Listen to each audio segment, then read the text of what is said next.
Bueno, muchas gracias. Gracias a la Universidad Mayor por esta invitación. Actualmente, efectivamente, soy lo que se llama oficial de programa de energía y medio ambiente del Programa de las Naciones Unidas para el Desarrollo. El Programa de las Naciones Unidas para el Desarrollo es una entidad que promueve mejores políticas públicas, apoya a los gobiernos precisamente con ese fin en diversos ámbitos, entre otros el energético y ambiental, y es en ese contexto que estoy aquí.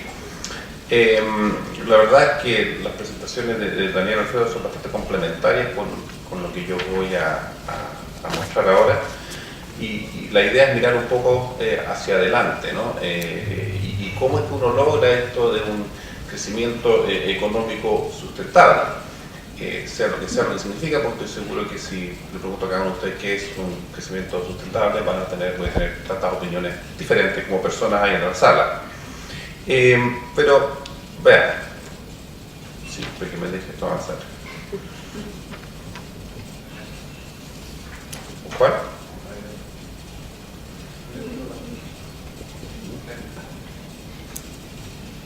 Entonces lo que vamos a hacer es básicamente algunos antecedentes y después proponer 3 pilares para un desarrollo energético sustentable y 5 ejes de acción necesarios para avanzar hacia la sostenibilidad. Quiero decir que esto que estoy presentando es el resultado de un ejercicio que hicimos hace un tiempo atrás para el Centro de Investigación y Planificación del Medio Ambiente SIGMA, que estaba tratando de buscar cómo avanzar hacia una economía verde, una economía sostenible desde el sector energético, y me tocó trabajar con Nicola Borregaard en la elaboración de un documento en este sentido, en el que participaron varios actores.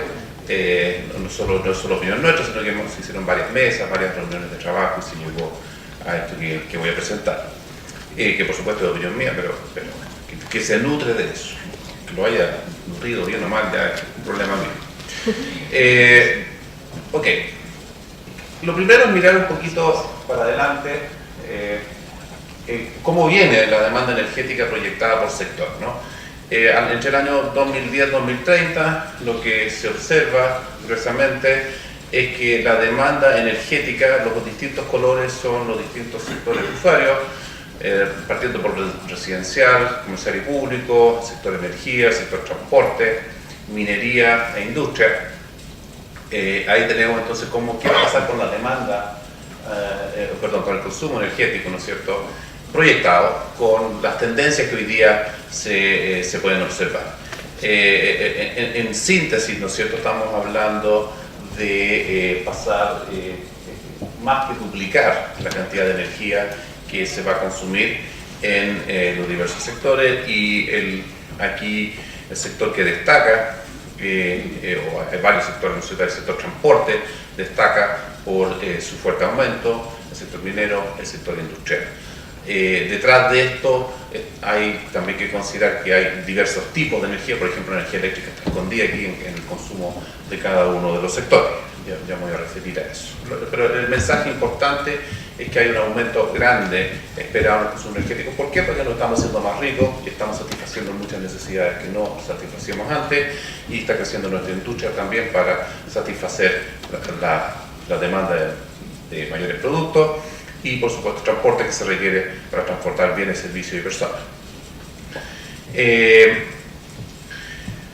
Después, cuando uno mira las fuentes, ¿no es cierto?, o cuáles son las fuentes de las cuales surge este consumo, observamos que hay un importante rol del diésel, un importante rol del petróleo residual, un importante rol de la electricidad, y muy poco en otros, y donde otros es lo que nos presentó Alfredo recién, ¿no? En verdad, todo lo que es energías renovables no convencionales en Chile tiene un pequeño rol, creciente, pero pequeño, y gran parte de lo que se espera que suceda a futuro va a ser un aumento en el consumo de los combustibles tradicionales. Y la pregunta fundamental entonces, ¿cómo se logra esta ecuación que delineó muy bien el subsecretario en la mañana, ¿no es cierto? ¿Cómo logramos una energía limpia, segura y de bajo costo? Porque la realidad hoy día no es esa. La realidad hoy día, Si uno piensa, por ejemplo, en un indicador que es el de emisiones de gases de efecto invernadero, es que Chile está en promedio, en términos hoy día de emisiones per cápita o la unidad que quiere medirlo, pero aquí observamos lo que se espera suceda entre el 2010 y el 2030, si que los escenarios anteriores que estaba mostrando de consumo energético se dan. Y ahí observamos que Chile pasa de 60 millones de toneladas de CO2 al año 2010 a aproximadamente 200.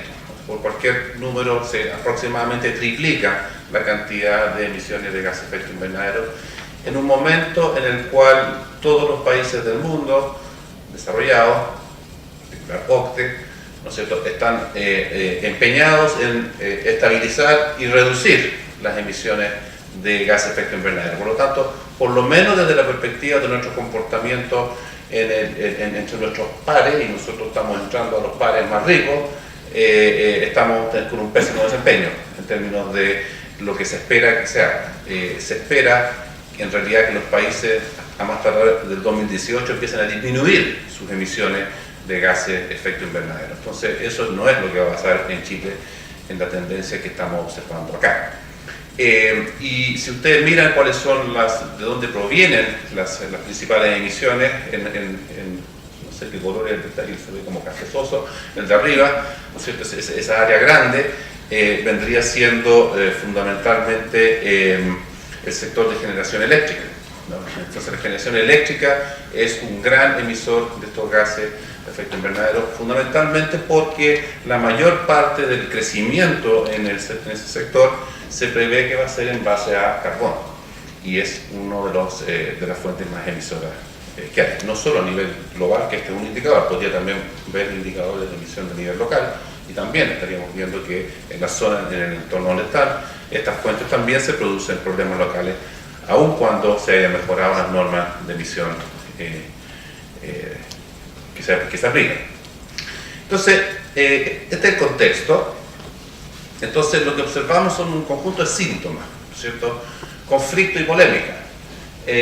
Observamos, bueno, primero un uso creciente del carbón, de hidrocarburos, de leña. No sé cuántos de ustedes son del sur, pero a mí me tocó estar en Valdivia ahora en invierno, me tocó antes estar en Temuco, y la verdad es que no es recomendable para los que tengan problemas asmáticos, porque efectivamente en invierno la quema de leña para calefacción hace que el aire sea difícilmente respirable para los que tenemos ese tipo de problemas.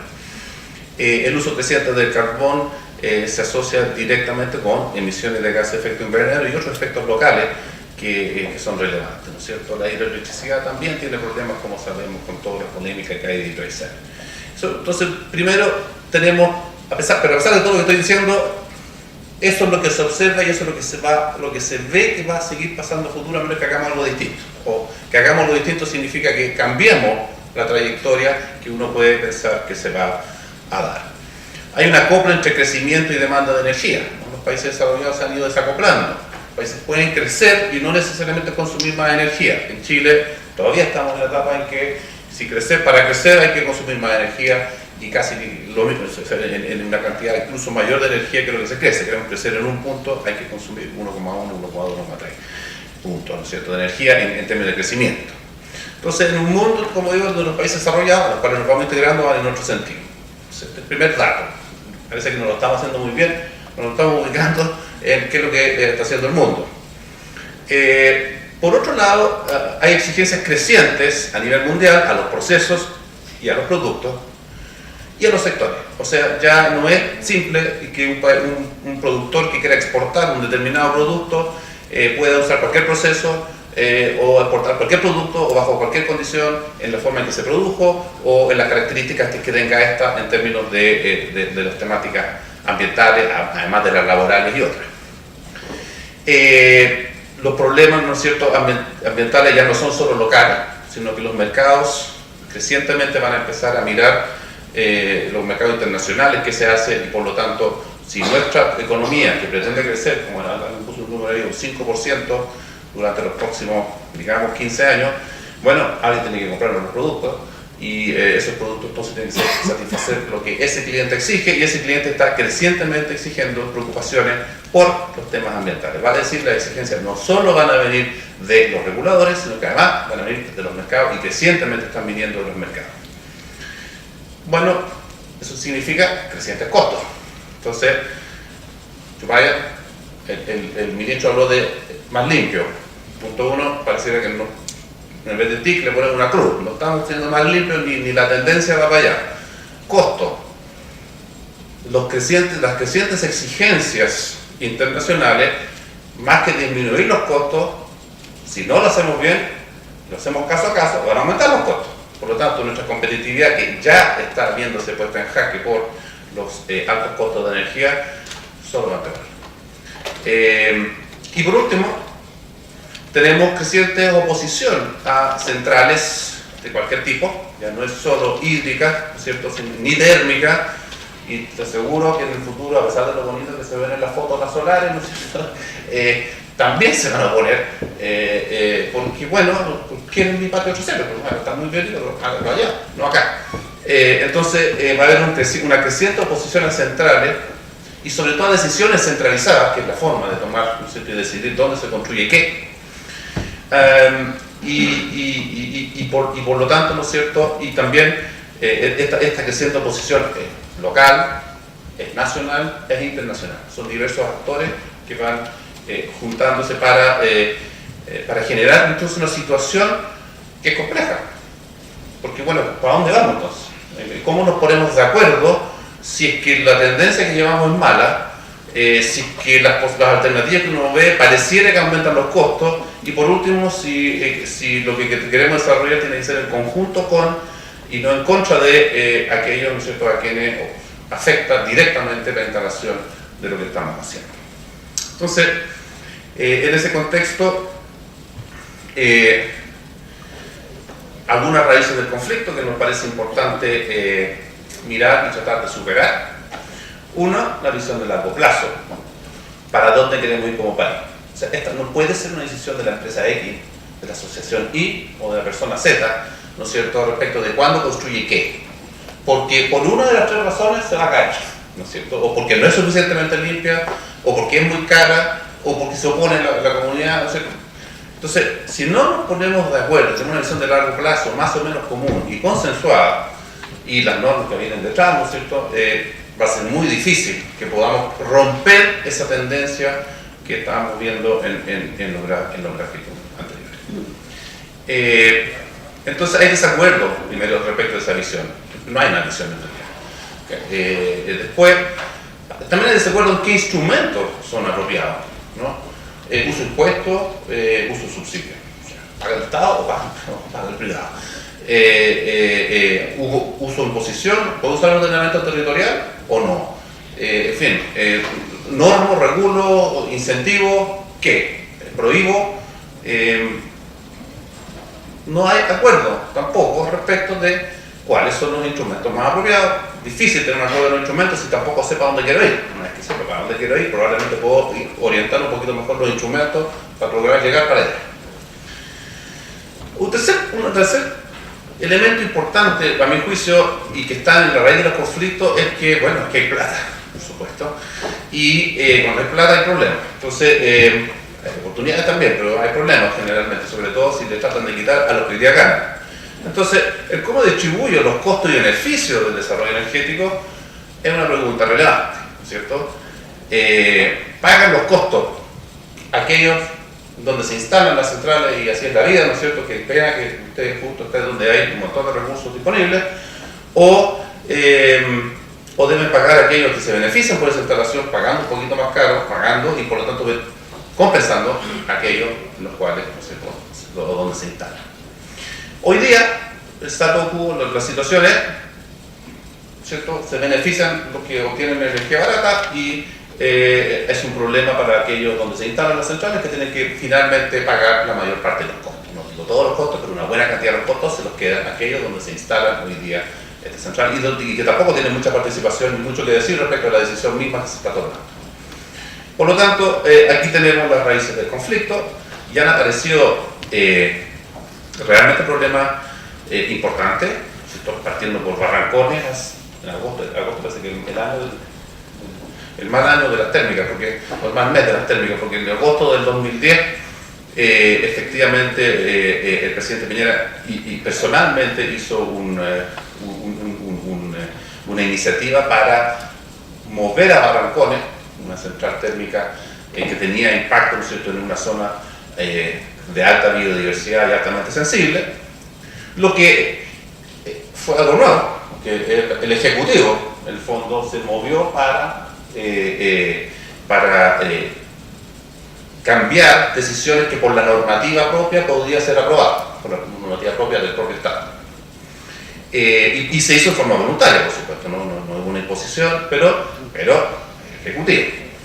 Después, en agosto de este año, se produjo el fallo, ¿no es cierto?, respecto de Castilla, ¿no es cierto?, donde la Corte Suprema, otro actor, entra y decide que los querellantes, perdón, no soy abogado, si uso la palabra incorrecta, después se querellan contra mí, pero los querellantes, ¿no es cierto?, les aceptó, ¿no es cierto?, lo que ellos estaban proponiendo y paró el proyecto de Castilla. Entra otro actor, o sea, está el Ejecutivo, está el Poder Judicial, ¿no es cierto?, están las comunidades organizadas que de alguna manera están diciendo, oye, espera un poquitito, yo también quiero participar de estas decisiones. Y no me gusta lo que se está decidiendo en otro lado. Entonces, hay desacuerdo respecto, a mi juicio, de estos tres temas que son bastante críticos. ¿Para dónde vamos? ¿Cómo logramos llegar para allá? Y cómo distribuyo, sea como sea, esa nueva forma de establecer un sistema energético, cómo se distribuyen los costos y los beneficios de esto. Bueno, a nosotros nos gusta mirar las cosas en positivo más que en negativo, porque hasta ahí cerramos los ríos y nos vamos para la casa. Entonces, la oportunidad es, bueno, miremos el sistema energético buscando la sustentabilidad. ¿Qué significa eso? Hay que reestructurar los procesos de negocio, ¿cierto?, los procesos productivos, los consumos, la infraestructura, para lograr mejores resultados económicos, reducir el uso de recursos, disminuir la contaminación, reducir inequidades sociales.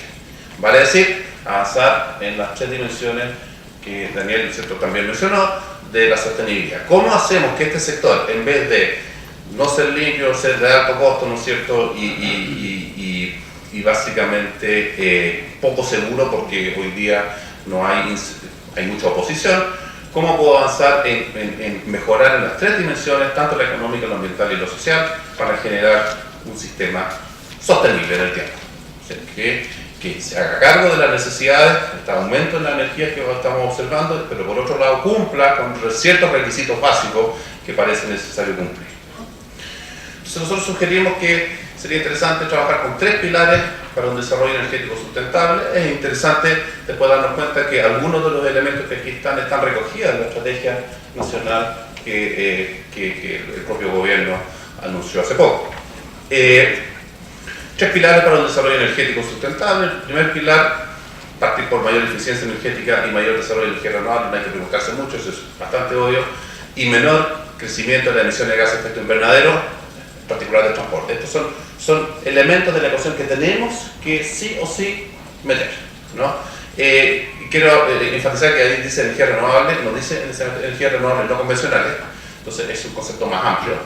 No tengo nada, yo no tengo nada contra la energía renovable no convencionales, ningún problema, pero tiende a esconder lo de energía renovable no convencional la posibilidad de que lo hidro, ¿no es cierto?, también pueda lo hidro más grande, pueda incorporarse. También la leña, como que no sé en qué categoría está, pero bueno, en Chile, en el sur, se usa mucha leña, se usa mal por algo, dije que uno va en invierno, por lo menos yo sufro, pero eso no significa que no se pueda usar bien, ¿no? Y por lo tanto, la idea de aumentar las energías renovables es, y la pregunta que uno tiene que hacerse es, ¿cómo y bajo qué condiciones? O sea, ¿cuáles y bajo qué condiciones? ¿No? Y yo no me cerraría a ninguna en particular. Tres pilares con desarrollo energético sustentable. Uno, este que estamos diciendo. Segundo, es fundamental para poder avanzar en un desarrollo energético sustentable, ponernos de acuerdo. ¿En qué? En los atributos deseables de un sistema distinto al actual. O sea, ¿qué elementos son claves, ¿no es cierto?, a considerar? Okay, y ahí tenemos sustentabilidad ambiental, tanto a nivel local como global. Por supuesto que hay que aterrizar qué significa eso, pero pareciera ser, ¿no es cierto?, cuando uno revisa la literatura y las declaraciones de las personas y se junta en mesa, que, ok, ahí hay un criterio donde estamos más o menos todos de acuerdo que tiene que estar, si bien no estamos todos de acuerdo en qué significa.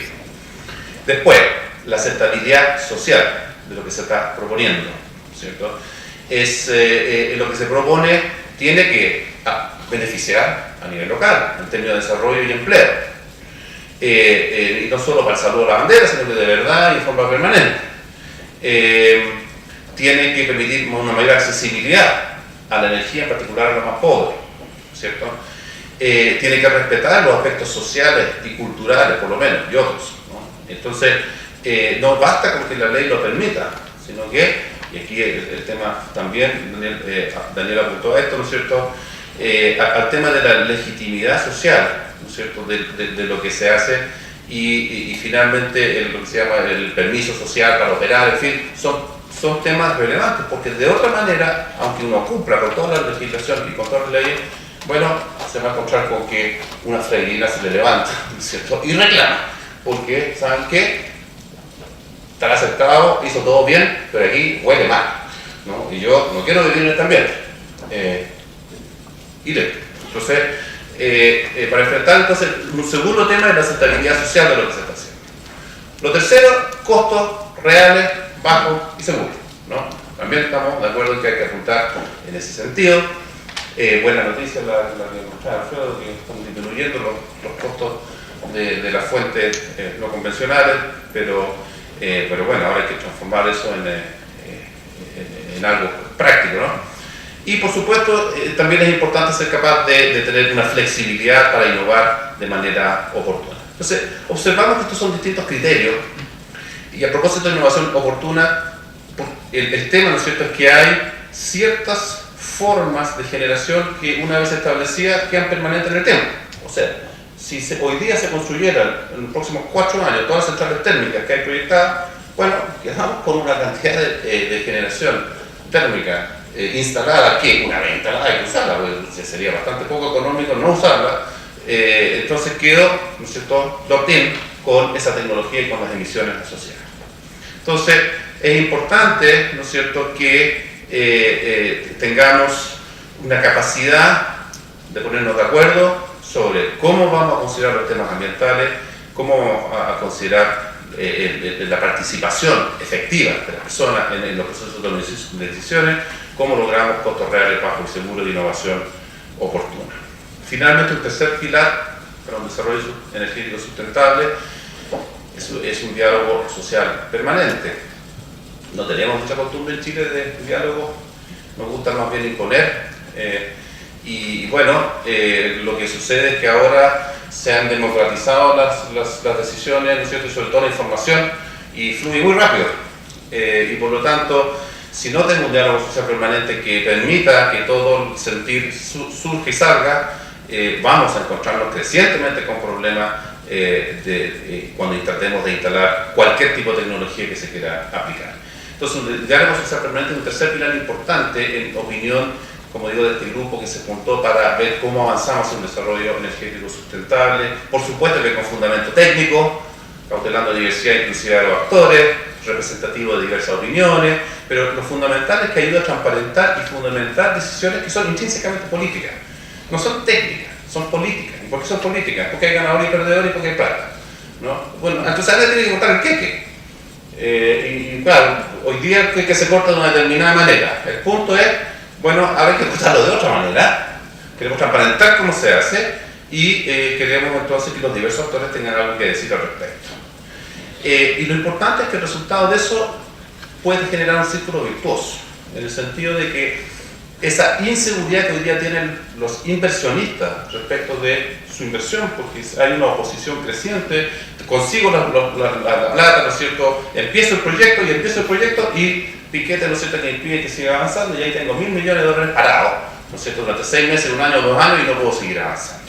Entonces, el diálogo social permanente permitiría, ¿no es cierto?, el apoyo de cada sector de la política y dar seguridad a los inversionistas, porque bueno, eso ya fue masticado, conversado y discutido. Entonces hay que generar otra forma de apoyar la toma de decisiones.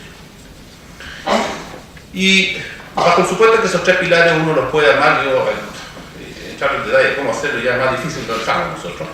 Se establecieron 5 ejes para un desarrollo energético sustentable, y esto voy a pasarlo rápido porque aquí se han mencionado ya bastantes elementos. Pero lo primero es un proceso de diálogo, siguiendo lo anterior, que lleve a la definición de una visión de largo plazo sustentable, compartida, ¿no es cierto?, para el sector. O sea, necesitamos tener esa conversación. Cuando se habla de la carretera eléctrica, ok, fantástico, un tema importante, como voy a mencionar más adelante, pero va a servir a qué, ¿no es cierto?, a qué visión de desarrollo, y eso es un tema que hay que conversar. Desarrollo de un marco básico, punto 2, segundo eje, para avanzar en la implementación de la visión. ¿Qué significa un marco básico? Metas en cuanto a energía renovable no convencional, ya tenemos algunas, para 2024, ustedes quieren más. Respecto a emisiones de gases de efecto invernadero, que también tenemos una, Chile se comprometió a bajar un 20% sus emisiones respecto de la línea base, no en términos reales, sino respecto a la proyección. Entonces, bueno, ya, ok, tenemos 2 metas. ¿Qué otras metas? Que las metas permiten identificar instrumentos que permiten después lograrlo. Si no tengo metas, sino que puras declaraciones, es bastante difícil identificar plata, ¿no es cierto?, y no solo quedarse en la intención. Hay que proveer bienes públicos de infraestructura. El Estado tiene que proveer ciertos bienes públicos, como información, ¿no es cierto? Se habló de la geotermia. Chile era líder de geotermia a finales de los 60 y tiene 0 megawatts instalados, y todos los demás países que tenían mucho menos potencial, sea México, sea Filipinas, tienen instalada, ¿no es cierto?, una capacidad importante en geotermia. En Chile no, teniendo el cobre al lado. Entonces, ¿qué pasa? O sea, tiene una demanda ahí mismo, a propósito de una demanda y una oferta, pero la duda es, ¿hay una oferta? No, bueno, necesito información, necesito prospección, es caro, ¿quién lo hace? Y ahí tenemos el tema de que todo en Chile es privado, ¿no es cierto?, y por lo tanto el rol del Estado es más bien subsidiario, y la pregunta es en qué minuto debiera entrar a promover esto. Bueno, instrumentos de gestión territorial, un gran tema, ¿no es cierto?, qué se puede hacer y cómo y dónde, ¿no? Y después mecanismos para compartir costos y beneficios del desarrollo energético. Estos 4 temas son reglas de concha difíciles, de llegar a acuerdos. O sea, una habla de ordenamiento territorial y es como si estuviera hablando del diablo, o sea, dependiendo del medio donde uno se meta. Entonces, caben menos, pero realmente son temas complicados para llegar a acuerdos. Después, un tema importante, y perdón que vuelva al punto 1, que en realidad esta visión de sustentable compartida y de largo plazo. Lo nuclear. ¿Es bueno o malo? ¿Saben qué más? En Suecia se hizo un referéndum para decidir si la energía nuclear se incorporaba o no en la materia energética. Bueno, a lo mejor la pregunta entonces no es si es bueno o malo per se, tiene costos y beneficios de hacerlo. Y bueno, la sociedad tiene que tomar una decisión. ¿Estamos en condiciones de evitarlo o necesitamos incorporarlo? Entonces, este es el proceso de diálogo, y tener un mecanismo de decisión es clave. Bueno, después se necesita mejorar el funcionamiento del mercado, que hoy día no funciona. Yo simplemente voy a enfatizar un punto, que es la internalización de las externalidades ambientales. Hoy día las externalidades ambientales del mercado eléctrico no están en el proceso, no están incorporadas en el proceso de toma de decisión, y por lo tanto las fuentes menos contaminantes, y ahora sí las energías renovables no convencionales son importantes, están en desventaja frente a aquellos que contaminan más. Y también en creación de mercado de energía, en que los consumidores expresen sus preferencias, el tema de revisar el modelo marginalista en algunos aspectos en particular que desfavorecen las energías renovables no convencionales, mejor información y enriquecer la acción voluntaria de los privados. La responsabilidad social empresarial, de pasar de asistencialista a una inversión social, o sea, que realmente podamos, al tener una visión común de para dónde vamos, podemos integrar de una manera mucho más clara proyectos de inversión del sector privado en este ámbito. Bueno, clave, una estrategia para fomentar las energías renovables no convencionales. Ya mucho mejor que yo, ¿no es cierto?, en la exposición anterior se expuso qué es lo que es necesario lograr para esto. Y también no nos olvidemos que hay otro lado de la ecuación que son los usos de energía, ¿no es cierto? Entonces fomentar patrones de consumo sustentable y la eficiencia energética como elementos claves para una estrategia. Conclusión, para que el sector energético aporte el desarrollo sustentable, en mi opinión, es necesario hacerse cargo que no se puede hacer lo mismo siempre o más de lo mismo. Que hay intereses importantes en juego, que hay visiones de país sector diferentes que hay que tratar de compatibilizar, habrá ganadores y perdedores de las decisiones que se tomen, y hay una falta de cultura de acuerdo y participación, y nos vamos a tener que hacer cargo de que sin eso no vamos a lograr evitar lo mismo de siempre. Entonces vamos a tener que hacernos cargo de que hay que mejorar esa cultura. Y en mi opinión, con esos 3 pilares, los 5 ejes propuestos, ¿no es cierto?, podríamos avanzar hacia un sistema, un sector energético sustentable. Muchas gracias.